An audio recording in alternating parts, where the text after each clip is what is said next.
మోడీ ఉద్యోగాన్ని ఊడగొట్టాలి, లేకపోతే ఈ దేశాన్ని అటారీ అమ్మాయిలకు తాకట్టు పెడతారు.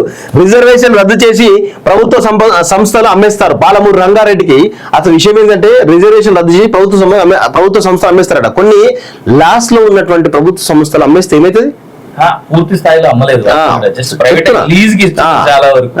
పాలమూరు రంగారెడ్డికి జాతీయ హోదా ఎందుకు ఇవ్వలేదు? కాజీపేట బయ్యారం ఫ్యాక్టరీలు ఐటీఐఆర్ ఎందుకు రద్దు చేశారు? జవాబులు చెప్పాకే ప్రధాని మోడీ తెలంగాణకు రావాలి. దేవుడి ఫోటో చూపి అడుక్కునే వాళ్ళలాగా బీజేపీలు ఓట్లు అడుగుతున్నారు. బీజేపీ బీఆర్ఎస్ చీకటి ఒప్పందం. మేడ్చల్ ఎమ్మెల్యే మాటలే సాక్ష్యం.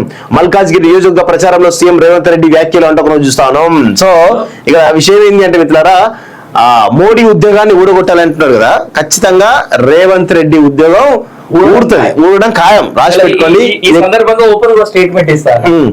జూన్, జూలై, ఆగస్టు, సెప్టెంబర్ ఈ 4 నెలలు మెయిన్ రేవంత్ రెడ్డి. కాదు ఆగస్టు సంక్షోభం ఉంటది కదా ఇప్పుడు కూడా, అదే దాని గురించి మాట్లాడేది. ఆగస్టు సంక్షోభం ఉంటది, గుర్తుపెట్టుకోండి.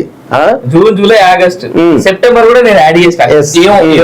కలిసి ఫస్ట్ వచ్చే సంక్షోభం 6 గ్యారెంటీలు 6 రేట్లు వదిలేసి 6 మంత్రులు కూడా వదిలేసి ఫస్ట్ వచ్చే సంక్షోభం ఫోన్ ట్యాపింగ్ కేసు. జూన్, జూలైలో దానికి సంబంధించినటువంటి జడ్జిమెంట్ వచ్చేందుకు 99% అవకాశం. ఓకే, ఫోన్ ట్యాపింగ్ కేసు ఎట్లాగో లిటరల్ గా ఓపెన్ గా ఉన్నటువంటి సీక్రెట్, దాన్ని దాచడానికి ఏం లేదు, ఎవరి చేతిలో లేదు. కేసీఆర్ అన్న అదృష్టవంతుడు ఫోన్ ట్యాపింగ్ కేసులో జర అటో ఇటో ఉన్నది. So with evidences full fledged ఉన్నది. కాంగ్రెస్ పార్టీకి యాక్చువల్లీ భయం ఉన్నది. ఈ న్యూస్ అందరూ చాలా మంది తెలిసే ఉండాలి. సెంట్రల్ నుంచి స్టేట్ దాకా కాంగ్రెస్ వాళ్ళు భయపడుతున్నారు. రేవంత్ ఉంటాడా పిక్తాడా, ఉంటాడా పిక్తాడా, ఉంటాడా పిక్తాడా.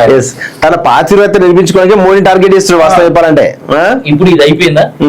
దీని తర్వాత ఈ 6 బల్లాలు ఏవైతే ఉన్నాయో, ఇర్రెస్పెక్టివ్ ఆఫ్ ద కాస్ట్ క్రీడెంట్, ఈ 6 బల్లాలు గట్టిగా ఏ రోజు గుచ్చుతారో తెలియదు కానీ 6 ఏకమైన.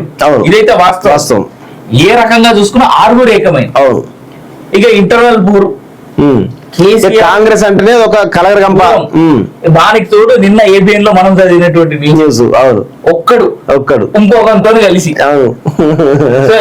ఇయో 4 నెలలు 4 అంశాలు ఇట్లా తప్పించుకుంటాడో చూడాలి.